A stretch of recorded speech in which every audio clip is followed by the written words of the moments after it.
Christmas Eve has always been weird in my family. Not magical, not warm and fuzzy, just weird. We go through the motions, tree, food, forced carols. But underneath, there's this cold, thin layer of passive-aggressive tension, like we're all pretending to be some picture-perfect holiday family, while carefully avoiding stepping on the landmines of each other's egos. I used to chalk it up to everyone being tired or stressed, but as I got older, I realized something else. My family isn't dysfunctional because of misunderstandings.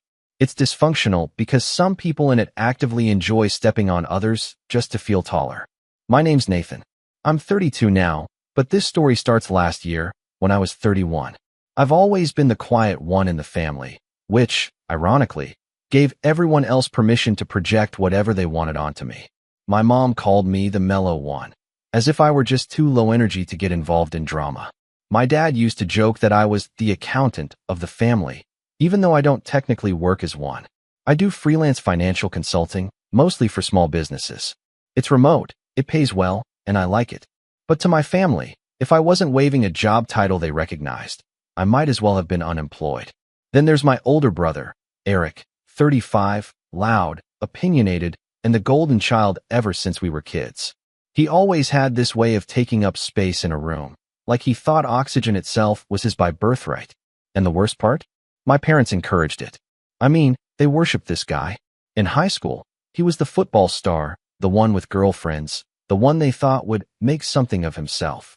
Never mind that he flunked out of college his second year, started 3 businesses that failed in under a year each, and now works at a car dealership. Every family dinner still somehow circles back to Eric's doing great these days. It didn't bother me when I was younger. I just stayed out of the spotlight. I liked numbers, computers, anything that made logical sense. I started helping my dad with his taxes when I was 15. By 20, I was managing a few of their rental properties' bookkeeping on the side. They never asked questions, just handed over receipts and bank info. Nate's got it covered, they'd say. Over time, I handled more and more: mortgage payments, insurance renewals, even the wills, ironically enough. It was always under the guise of, "Oh, you're so good at this stuff, son." But let's be real. What they really meant was, "We don't want to bother." Still, I did it. Not for recognition. Not even out of love, necessarily. More out of duty. Like it was easier to be the one who kept everything running quietly in the background than to watch the whole circus burn down. But Christmas Eve last year was the moment it all clicked. The moment I realized just how invisible I really was to them. We were at my parents' house. The whole family gathered. Mom made her usual dry turkey. Dad drank a little too much wine and kept repeating the same story about the time he met some guy who almost played for the Giants. My sister Lila had flown in from Texas with her husband and their new baby, who everyone fussed over nonstop. And Eric, of course, was in rare form, swaggering around the living room like he owned it, loudly telling everyone how he was this close to making regional manager. I was sitting quietly near the tree, sipping my cider, when the conversation turned toward family traditions. My mom started reminiscing about how we used to go sledding, how Eric would always lead the charge and come back with his nose red and his coat soaked. Everyone laughed. Then she said something like, "And Nathan, you'd always be so quiet on the hill, like a little old man just watching everyone." More chuckles. I forced a polite smile. Then Eric chimed in. "You know, I bet if Nate disappeared one day, no one would even notice for, like, a week," he said with a smirk. "Maybe longer." The room burst into laughter. My parents, my sister, even her husband. I remember the sound of it so vividly, this warm, collective wave of amusement that I wasn't invited to, that I was the punchline of. That, for once, no one even tried to mask with a "just kidding." I looked around the room. No one rushed to correct him. No one said, "Hey, that's not cool." No one defended me. Not even a half-hearted "don't say that." I know it might sound silly to someone outside the situation. A single comment. A joke. But it wasn't just the joke, it was everything behind it. The years of being the reliable one, the background character, the free labor, the unappreciated fixer. And now, apparently, the one they all agreed could vanish without consequence. That night, something shifted in me. I didn't say a word. Just sat there, quietly absorbing the moment like I always had. But something was different. Something had snapped. I finished my cider. I helped clear the table. I even stayed for dessert. But my mind was already miles away, sorting numbers, making lists, running through account logins and access points. Because what they didn't know, what none of them ever bothered to learn, was that I had the keys to everything. The accounts, the passwords, the legal documents, the backup drives. And if I really wanted to disappear, I could do it in a way that would make them wish they'd never laughed. That was the night the plan started forming, and it would take exactly 7 days to execute. But I'm getting ahead of myself, because before anything could happen, I had to give myself one last gift, watching the cracks in their perfect little world start to form, one tiny shift at a time, starting with the smallest thing they didn't even know I controlled. By the time the dishes were done and the dessert plates scraped clean, I had already decided I wouldn't be attending next Christmas, or any after that. But I didn't tell anyone. I just sat through the rest of the evening, wearing the same polite, invisible smile I'd worn for the last 31 years. That was the thing about being the quiet one. They didn't notice when you were truly angry. They mistook silence for peace, obedience, weakness. I stayed the night, as expected. My childhood bedroom was now a guest room, sterilized and stripped of any sign I'd once lived there. Just a bed, a few generic paintings, and a lamp that flickered if you turned it on too fast. Eric's room, of course, remained untouched, a shrine to his high school glory, complete with a framed jersey and old trophies no one had dusted in years. I noticed that when Lila visited, they put her in there. Because the baby needs more space, Mom had explained casually. I didn't argue. I never did. The next morning, I got up early, brewed some coffee, and stepped outside for some air. The cold hit me hard. It was one of those mornings where the frost clings to the edge of the porch railing and everything feels suspended in a kind of sleepy stillness. I stood there a long time, my hands wrapped around the mug, my breath visible in little puffs. I didn't feel sad, not exactly. More like hollow, like I had finally accepted something I'd been resisting for years. When I came back inside, I heard them talking. Not whispers, just casual conversation happening around the corner in the kitchen. They didn't know I was awake. He's always been weird, Eric said, snorting. I mean, come on, what grown man just disappears into spreadsheets all day? Probably doesn't even have real clients. I know, Mom replied, sounding half bored, half concerned. I do worry about him. He's so closed off. Sometimes I think he might be on the spectrum or something. He never really connects with people. Then my dad. Well, maybe if he dated once in a while instead of hiding behind a computer, he'd be a little less awkward. Lila didn't say anything, just a small, tired sigh. And that's when it landed. The truth, cold and clear. They didn't see me. Not really. They didn't understand me, didn't care to, and worse, they didn't respect me. They tolerated me like you'd tolerate a strange relative at a reunion.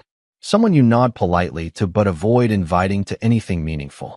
I left that morning without saying much.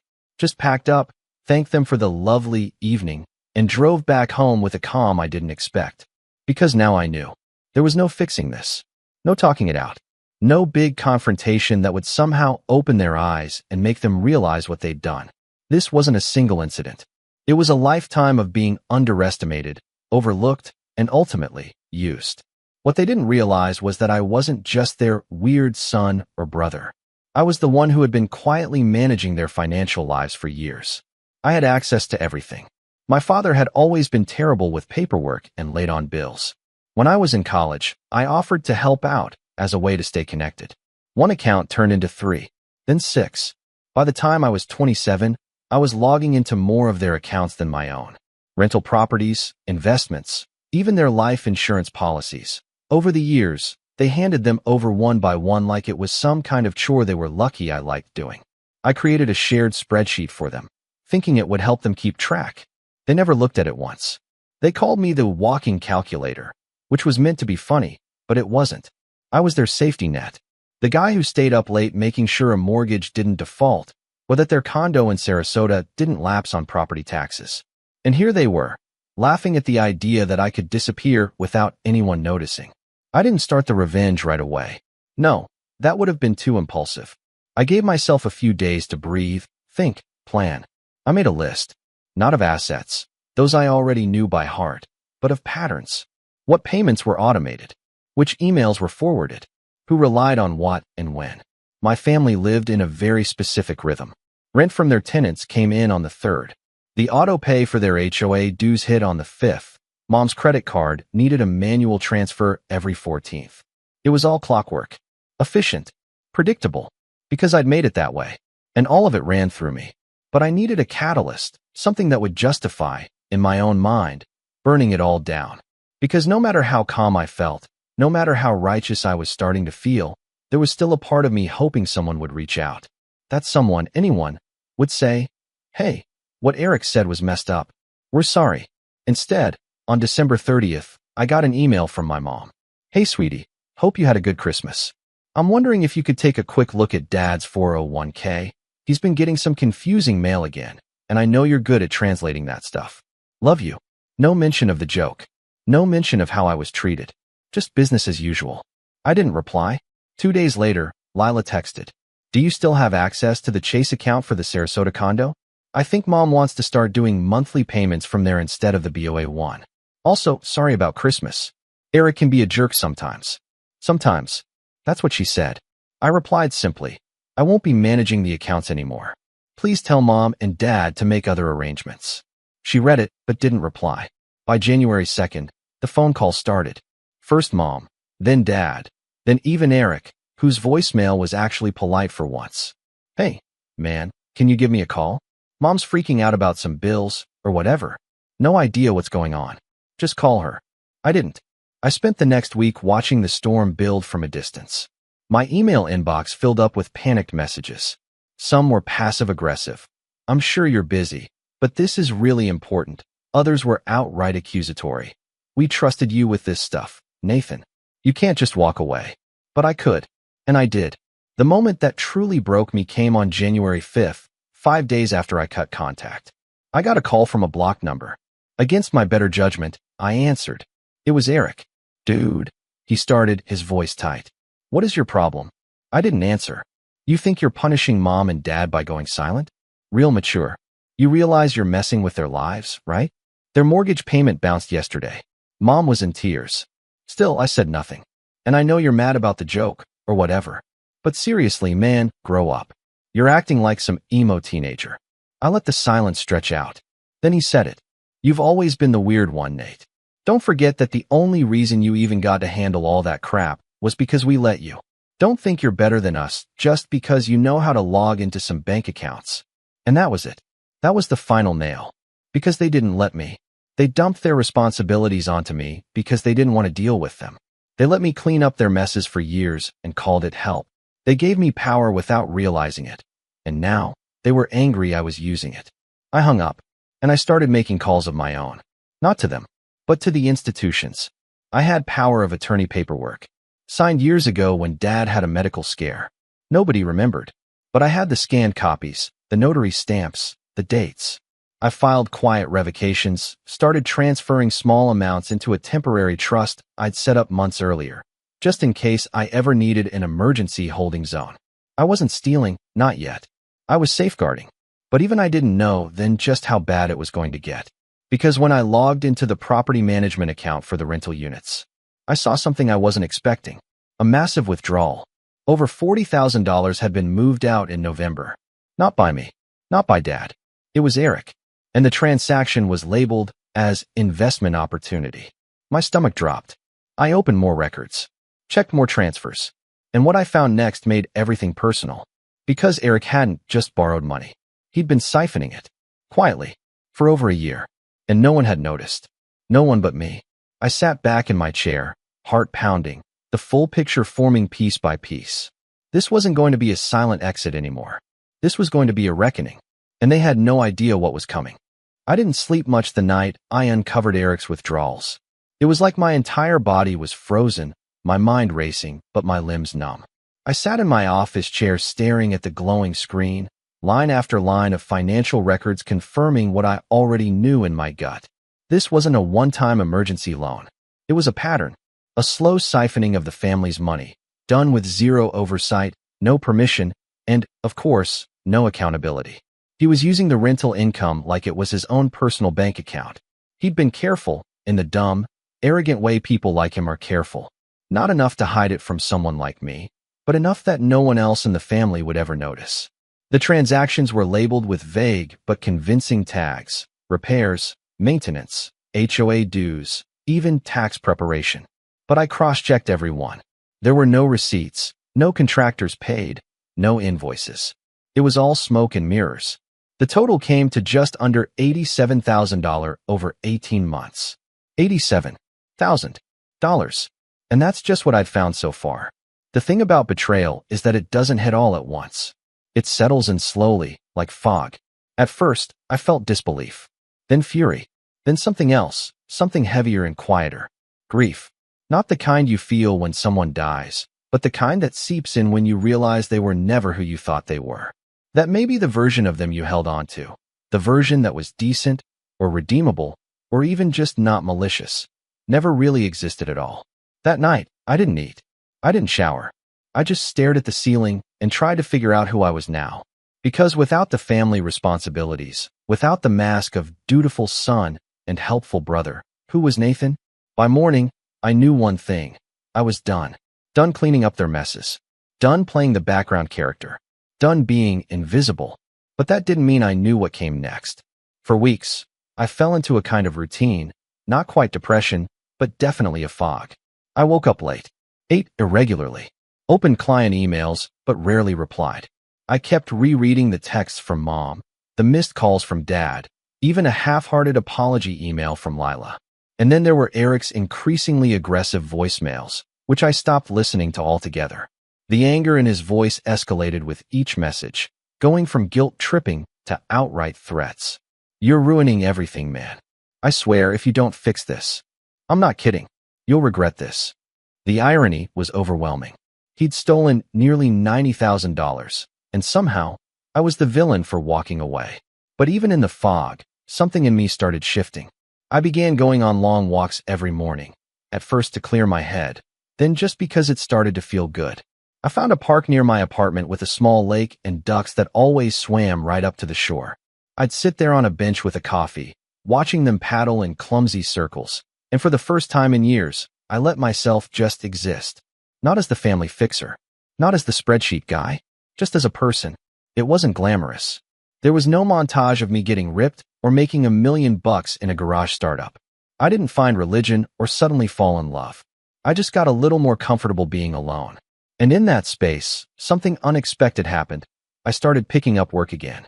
Not because I had to, but because I wanted to. A former client reached out asking for help restructuring a small real estate portfolio. I almost said no. But then I realized, this was exactly what I'd done for my family for years. Only now, someone respected my work enough to pay me for it. So I said yes. And that job led to another. Then another. By March, I had 3 steady clients and a 4th on trial. I tightened up my website, started tracking hours properly, even hired a virtual assistant for invoicing and scheduling. It wasn't flashy, but it was mine. Built from scratch, on my terms. With no one taking it for granted. I didn't post about it online. I didn't update my LinkedIn. I didn't need applause. I just worked, quietly, efficiently, doing the thing I was always best at, but now, finally, for people who appreciated it. One night, after finishing up a call with a startup founder in San Diego, I sat back and looked around my apartment. It was modest, 1 bedroom, downtown, nothing fancy. But it was clean, organized. Mine. My eyes landed on the corkboard by my desk, where I'd pinned a single sticky note months ago. I bet you could disappear and no one would even care. It was still there, still stung a little. But now, it felt different. Less like a wound, more like fuel. I didn't need them to care anymore. Because for the first time in my adult life, I was starting to care about myself. The turning point came mid-April, in the form of a letter. Not an email, not a voicemail. A real, physical envelope. Sent certified mail. It was from a law office in Sarasota. I opened it slowly, expecting some kind of property-related update. Instead, it was a formal request for documentation. Apparently, the family condo's mortgage had defaulted, and the lender was initiating foreclosure proceedings. The letter wasn't addressed to me, but I was listed as a previous managing party. That's when I realized they hadn't replaced me, even after everything. Even after I told them, explicitly, that I wouldn't be managing the accounts anymore. They'd just assumed I'd come back eventually, that I'd fix it, that I'd swoop in and clean up the mess. And now, because they hadn't taken any responsibility. The condo was days away from legal disaster. I laughed. I mean, really laughed. It was loud and bitter and cathartic in a way that made my chest ache. Because of course they hadn't replaced me. Of course they'd assumed I'd still be handling everything behind the scenes. Why wouldn't they? That's how it had always worked. But not anymore. I didn't respond to the law firm. I wasn't legally responsible. Not anymore. And a few days later, the calls started again. Lila first, then Mom, then Eric. Desperate, panicked, frantic. And for once, I didn't feel anxious. I didn't feel guilty. I felt free. I went to the park again that day, sat on the bench by the lake, and watched the ducks drift lazily in the afternoon sun. My phone buzzed over and over in my pocket, but I didn't check it. Instead, I pulled out a small notebook, the same one I'd used years ago to track rental income. I flipped to a blank page, and I started writing. Not numbers, not budgets, just thoughts. Who I was, who I wanted to be, what I'd tolerate going forward, what I wouldn't. It was the beginning of something. A new version of me. Not the Nathan they'd built in their heads, but the one I was finally building for myself. I didn't know then how bad things were going to get for them, or how far Eric would go to try to dig himself out of the hole he'd made. But I knew this much. I wasn't stepping in this time. And when the final collapse came, I'd be watching, not with satisfaction, but with clarity, because sometimes the only way to rebuild yourself is to let everything else fall. And trust me, it was about to fall. Hard. By May, the calls had stopped. At least, most of them. Mom still tried once a week, leaving increasingly guilt-laced voicemails that blended passive concern with subtle accusations. I don't know what we did to upset you this badly, Nathan, but this isn't like you. We're family. Family doesn't just abandon each other. Funny, coming from someone who watched her oldest son humiliate me on Christmas Eve and laughed along like it was harmless banter. Eric, for his part, went quiet. Eerily so, which, for him, was like the air suddenly going still before a storm. I figured he was either trying to find a way to fix the mess on his own, or, more likely, waiting for the right moment to dump it all back on me. Like a stray dog circling the house he used to get scraps from. The foreclosure on the Sarasota condo went through. Quietly. Without ceremony. Without any last-ditch save. I followed the records online out of curiosity. A bank repossessed it in mid-May. By June, it had been sold at auction to a local investor. And my parents? They didn't call to blame me. They didn't call at all. I think that was when I finally understood just how much they'd relied on me. Not just for the finances, but for the emotional scaffolding that kept the whole fragile illusion of our family unit intact. Without me, they weren't just broke. They were exposed. They had no one left to prop them up. And that's when the idea started to form. Not revenge out of anger, not even vengeance out of spite. Something cleaner, more precise. Revenge out of principle. I didn't want to ruin them. I wanted them to feel it. To understand, maybe for the first time, that actions have consequences. That words have weight. That you can't treat someone like a doormat for decades and expect them to keep wiping your feet. But I couldn't just strike back. That would have been too easy and too satisfying for Eric. He'd spin it as me being dramatic or crazy or jealous, and they'd all believe him. No, I needed to set this up in a way where they unraveled themselves. Slowly, publicly, irrevocably. So I started gathering threads. The first step was confirming just how much control Eric had over the family assets. After the Sarasota property vanished, I dug deeper into the others. 2 rental homes in Tampa, a modest condo in Jacksonville, and an old inheritance property up in Asheville that my grandmother left us. I still had the logins to everything, though I hadn't touched them in months. I didn't make changes, just watched. And it was bad. Both Tampa homes were months behind on property tax. The Jacksonville condo had a mold inspection issue flagged by the HOA, one Eric had ignored for 5 straight emails. And the Asheville place? He tried to list it on Airbnb without ever checking if the zoning allowed short-term rentals. Spoiler, it didn't. The fines were already stacking up. My family wasn't just in disarray. They were hemorrhaging. And yet they were still pretending things were fine. I knew because I still had access to my dad's email. He'd forwarded everything to a shared Gmail address I'd set up back in 2016 and never changed the settings. He used it to communicate with tenants, contractors, banks. And through it, I watched the slow, spiraling decay of everything I'd once kept afloat. Tenants complaining about broken appliances that hadn't been fixed in weeks. A water heater leak that damaged flooring and resulted in a demand for rent abatement. Even the city of Tampa sent a warning letter about lawn maintenance on one of the rentals. It was like watching a plane nosedive in slow motion. But I wasn't just here to spectate. I was here to aim the crash. The opportunity came mid-June. Lila emailed me. Not a text. Not a call. A full, emotionally restrained, 4-paragraph email with a subject line that read, "Can we please talk?" She apologized.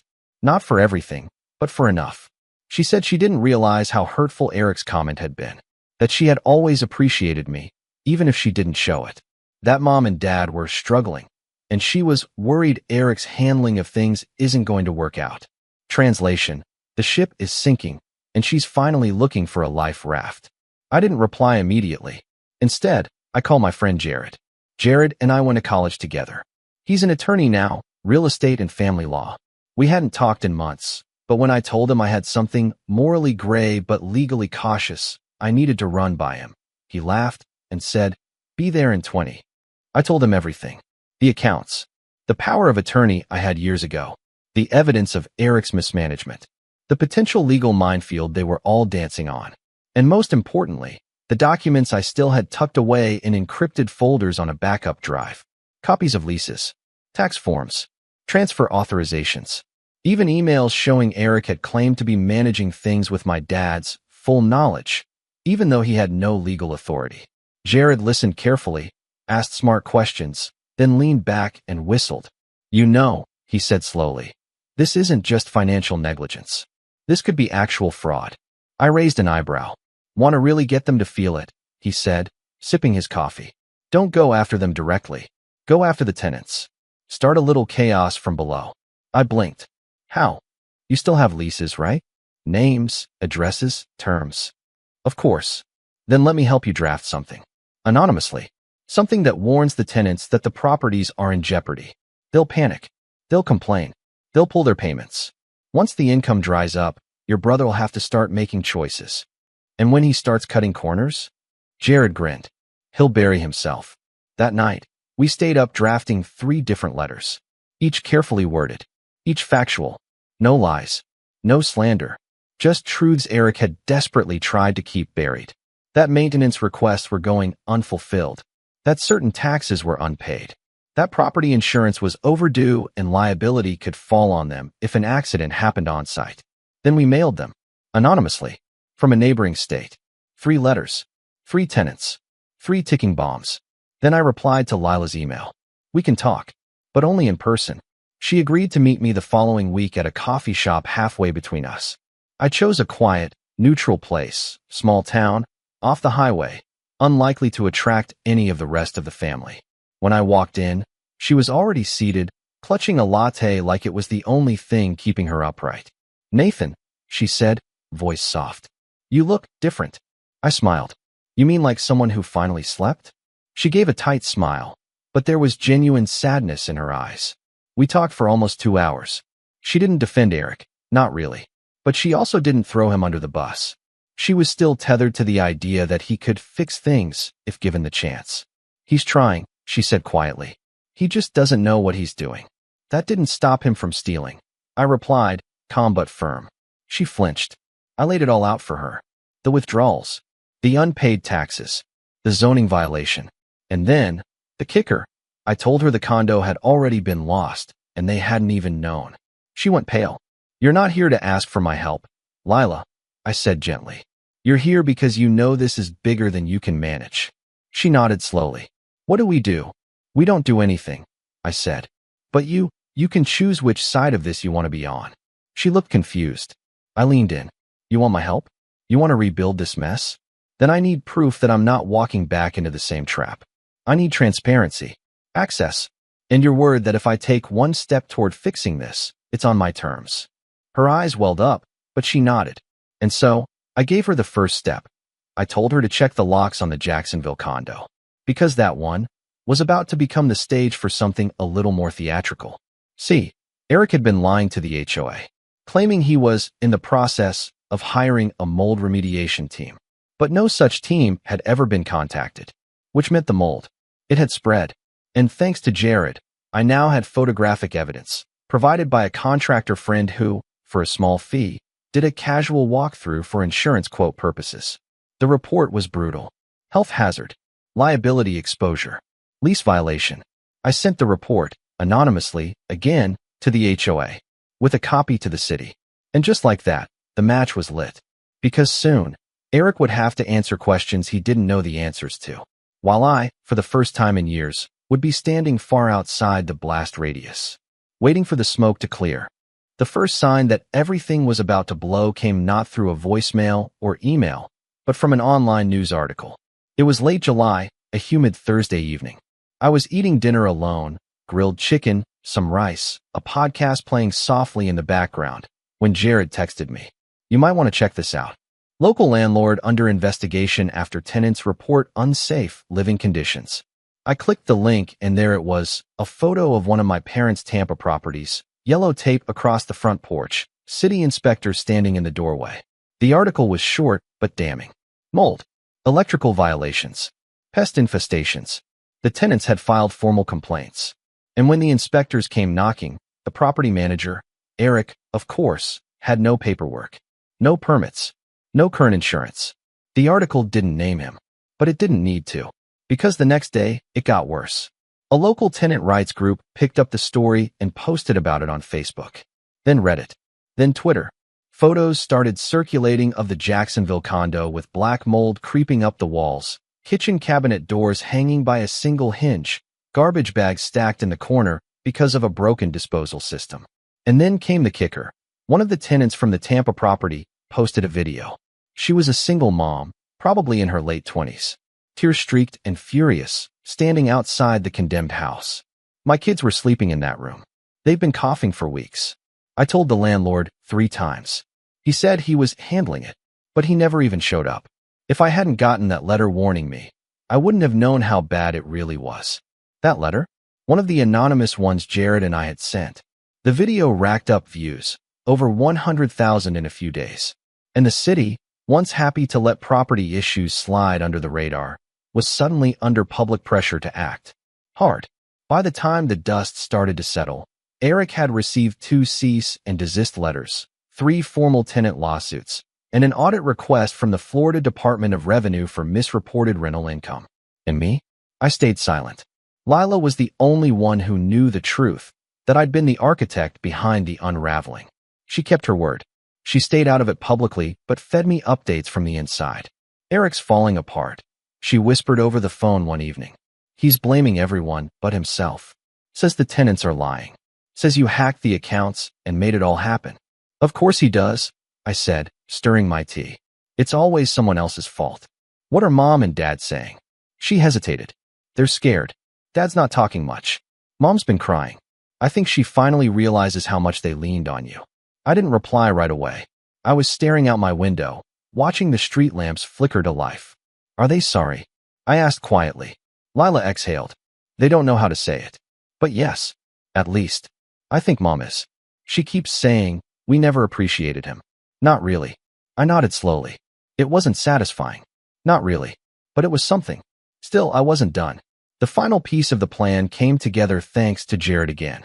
I'd mentioned in passing that Eric had been drawing money from family-owned accounts, funds that were, legally, still part of the shared inheritance left by our grandmother. Jared perked up. Did he ever get explicit legal authority to move that money? He asked. No. He just used Dad's login. Perfect, Jared said. Then we have grounds for civil misappropriation of funds. If you're willing to file. I hesitated. Not because I felt bad for Eric, but because I knew a lawsuit would be public. It would be permanent. No going back. Then I remembered Christmas Eve. I remembered the laughter. I remembered Eric's voice, smug and sure, saying, I bet you could disappear and no one would even care. And I said, let's file. Jared helped me draft the documents. I didn't sue for the full $87,000, just a portion. Enough to prove the point. Enough to show I could go further if I wanted. We sent the notice via registered mail. Eric didn't respond. Then the court date arrived. He didn't show, so the judge ruled in my favor by default. I won a judgment of $26,000 and change. And then came the final blow. With the judgment in hand, Jared helped me file a lien against the remaining family property, Asheville, the house my grandmother had left for all of us. The house Eric was planning to sell, quietly, to cover legal fees. But now, he couldn't touch it, not without paying me first. When the lien was processed, I didn't announce it. I didn't gloat. I just mailed a single envelope to my parents' home. Inside was a copy of the lien, a copy of the judgment, and a note written in my cleanest, smallest handwriting.